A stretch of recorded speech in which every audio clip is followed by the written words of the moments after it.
Welcome to a unboxing of the General's Handbook 2025-2026. I'm trying some new ways to kind of film this, so we'll see if it looks good. I'm using my phone rather than my webcam. I think it's actually a nicer camera than the webcam is. So we'll see if it works. Let me know, give me some feedback in the comments. So I was really excited to get this because I've never gotten a product like this before. So let's open it up and see what it looks like.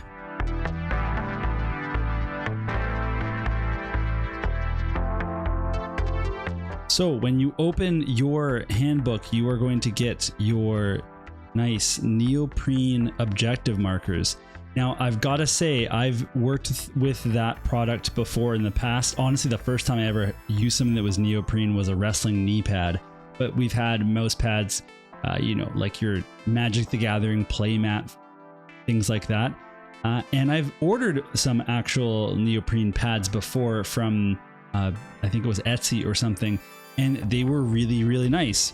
These are not neoprene like you're thinking of. This is a really thin material. Now, it has this felt cover on the bottom, and we can see, I should probably spread this stuff out a little bit.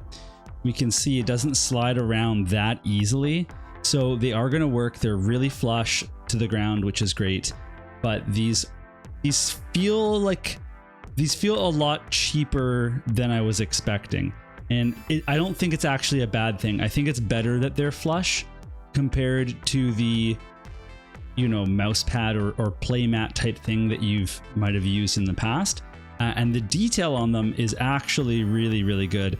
The symbols in the middle make me think of like Final Fantasy 14 job symbols. Like it just feels like they got that aesthetic.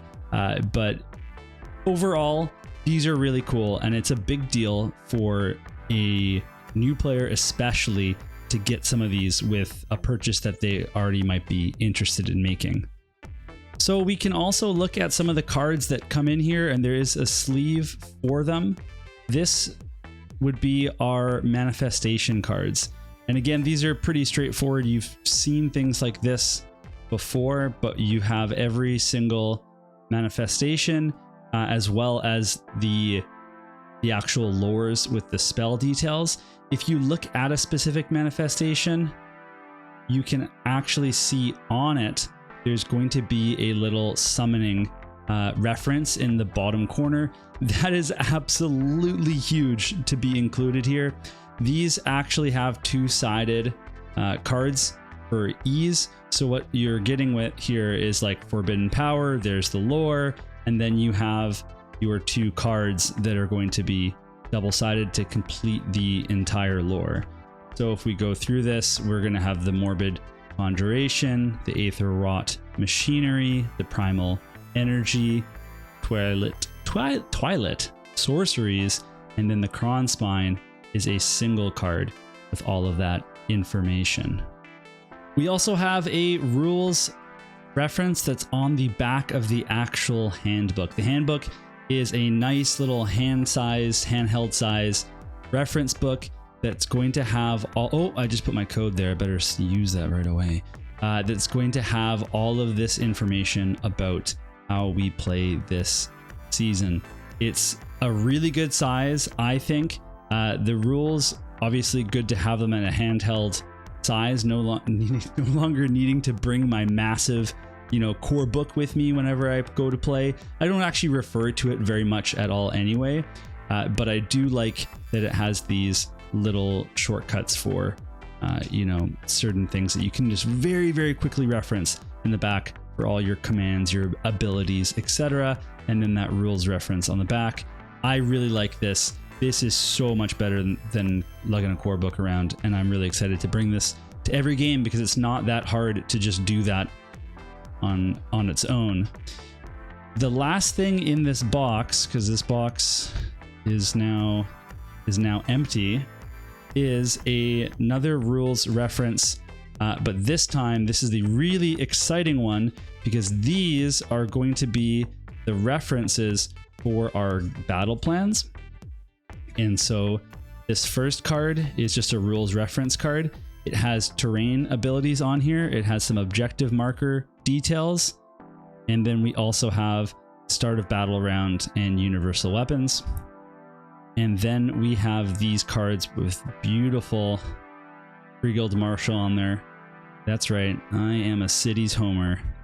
And these are the battle tactics cards. And so you can see each of them is super clear, looking great. Very nice to have as a quick reference if you need it. We also have in this package all of our actual battle plans. Battle plans are two-sided, so you'll actually have table 1 and table 2 will be a set of 3 cards each, but then if you were to flip them, you would get the other 3 because there's 6 per table. So this has battle plan 1, 2, 3, 4, 5, and 6. And then the same is true for battle plan for table 2 on this card. Now, I've never actually had these cards before. I've never had a General's Handbook before. So I'm really excited to be able to use these. I've played with opponents before where they let me see their cards, and it's very, very helpful for me to have those. And so that is wonderful. So when we look at it all together, you've got your book, your card packs, and then of course we've got objective markers that come in here. And for, I believe, for me in Canadian, this wasn't that expensive. I think it was like $70, but then there was a 20% discount at the store. So it was pretty solid. All in all, the price was good for getting objective markers. Even though they're not what I thought they were, I actually think they might even be better than what I thought, just based on like they're gonna stick to the table and everything. So when I opened them, I was disappointed, but I've actually come around to them in the filming of this video. The cards are just so handy, and then the little rule book I'm actually very, very pleased with. So let's talk a little bit about whether or not this is going to be worth it for each type of player. Okay, so we're going to talk a little bit about who this product makes sense for, and the first group that I wanted to talk about are the new players that are getting into Age of Sigmar. And there are pros for buying this product because you're getting things that are going to help you on your journey. Having the rulebook in such a compact format, and especially because new players are the ones that are going to be referring it to the most, is actually very helpful. And the same goes for the different reference cards, etc. And also getting some objective markers takes away a lot of the pressure of setting up a game properly for new players as well. And so having an official and clear way to get those products, also really, really good. And then when you're eventually at your competitive stage, when you want to, play in a tournament or something, you have all of these things already. So lots of reasons for a new player to get this product. But I also think that it's not necessary for a new player, and I have a few reasons. First of all, I don't think new players need this much information. They just need to get simple games under their belts, like play through, no battle tactics, minimal objectives, minimal terrain, or things like that. Definitely not battle tactics. These battle plans in particular, I think, are more complicated than ever before for new players. And I also think that battle tactics can be a lot for new players, although the new battle tactics are definitely better than the old ones. You don't have to remember to use them, and you don't need to hinge your whole turn on whether or not you get a battle tactic. So these ones are better. And I also think the investment for a new player is already so large that this isn't the first product that you should be going to get. It's not one that you should reach for or think like, I'm getting into Warhammer, I'm gonna go, I'm gonna buy my army, I'm gonna buy the rules, I'm gonna get all this stuff, and oh, look at that, there's the General's Handbook and I see other players have it, so I'm just gonna get that too, automatically. You shouldn't be in that camp. You should really think about, whether or not you're even thinking about going to a tournament in this year. I mean, if you're just buying your models and you're a new player, then you might not even build your army and fully paint it this year, let alone get up to a 2,000 point game. So this is not a necessary product for new players unless you're really looking to get into competitive play. And as an example, I didn't get the product for the last year, the last General's Handbook, and I did just fine without it. And I even played in a tournament. My opponents often had the cards and let me see them, but I also did prepare my own materials. I wrote out my own reference guides, and I made my own little cheat sheets, and I even made my little deployment maps, which you've seen on this channel, and I had those on my phone to refer to with all the terrain placement, etc. I also had screenshots of some of the things that were in the General's Handbooks, or pictures that I had taken of other people's General Handbooks. There's ways, if you look or ask online, you will find this General's Handbook accessible to you, and you do not need to actually buy it. So, and if you do make your own references, if you do go and put all the effort into that, it's actually going to help you know the game better, your army better.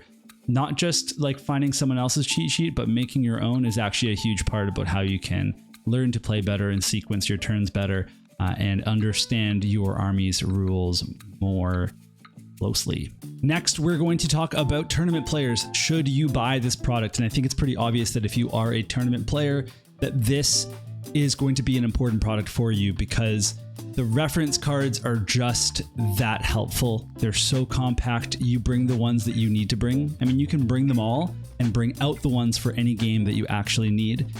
You can access your opponent's manifestations. You can figure out and have a copy of their battle tactic card at all times. You don't have to ask to see theirs, because you can always be referring, if you know what they're doing, to your own copy. And then you can start looking, am I going to try to block this tactic? Or if he goes for this tactic, what is he going to be looking to do? Does that open something else up for me, etc.? You're going to have very quick rulings in the handbook for any seasonal rules, because it's so compact. It's right there and it's easy to flip through. You can put some, like, you know, post-its or bookmarks in there, or whatever you need. And also, these objective markers are just going to make tournament play so much more simple, because you'll set up very quickly. You'll know exactly which objective is which, where they go, because you'll have the cards that with all of the terrain deployment and objective deployment, but also you'll know exactly where to put them on the map because of the actual symbol that's on the objective. If you don't use these, if you don't have them, and you match up against somebody that doesn't have them as well, and in a large tournament with, you know, some stores won't have all the terrain, they won't have all the objective markers for you, you might be in a situation where you're putting down coins, or you're putting down, you know, just like third-party neoprene objective markers. And what's happening there is now you've got to mark all of these markers in some way with the different symbols. You need to know which one is which. And because it's not going to be super clear and obvious that you have something that is just, this is, you know, for sure the Oakenheart one, I'm pretty sure, because it looks like a little heart there. I don't actually know that. But either way, because you don't instantly like look and see, you have to actually process and think, it is going to add to the overall mental tax that's happening to you during a tournament, because tournaments are very long. There's a lot of decision making, and one of the most important things you can do for a tournament is reduce the amount of thinking you have to do during a game, so you can save all of your brain power, because there's a cap that you have, right? And so you have to eliminate all those little things if possible. And so that makes this a pretty much a must buy, in my opinion, for tournament players. But, you know, we can play devil's advocate here, and we can say it's another product. There's going to be another one next year. And so you can absolutely work around this if you want to save a buck. And if you're working on a budget, then don't stress over this. Your opponents will let you look at their cards. Again, if you look or ask, you will find all of the photos of these online, or you can take photos of your friends. You can make reference cards for yourself and all those other fun things. You can even get objective markers and kind of modify them if you need to then fit the different types that we see here. So that just leaves one type of player that we should talk about, which is the casual player. You're not new, but you're also not signing up for any, you know, 1 day, 2 day tournaments, or maybe you don't sign up that often. And in that case, I really do think this is a product that I would encourage you to skip, because I am all for working on a budget. I work on a budget myself. Every month I have an allotment that I will spend on this game. It's not even every month, really. It's kind of a wider span. But the point is that there's so many other things that you can do with that money. And so if you are playing casually, you can borrow an opponent's information, or you can again access it however and just kind of utilize it for the games that you play.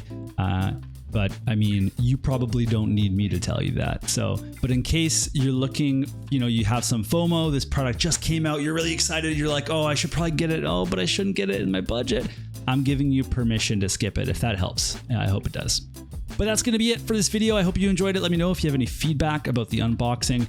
It's kind of a weird way that I have this like long desk here, and this mic arm, I actually have to move it down, and then my phone can't reach my computer with a cord, and so I have to buy a longer cord, I guess. But I basically filmed a video and recorded an audio on my computer, but video on my phone, and then I had to sync those up, and I think they synced up pretty good. But it'll be easier if I just buy a longer cable so that I can just directly record entirely on my computer using my phone as like a webcam. That would be ideal. So thanks everybody, and we'll see you soon in another video.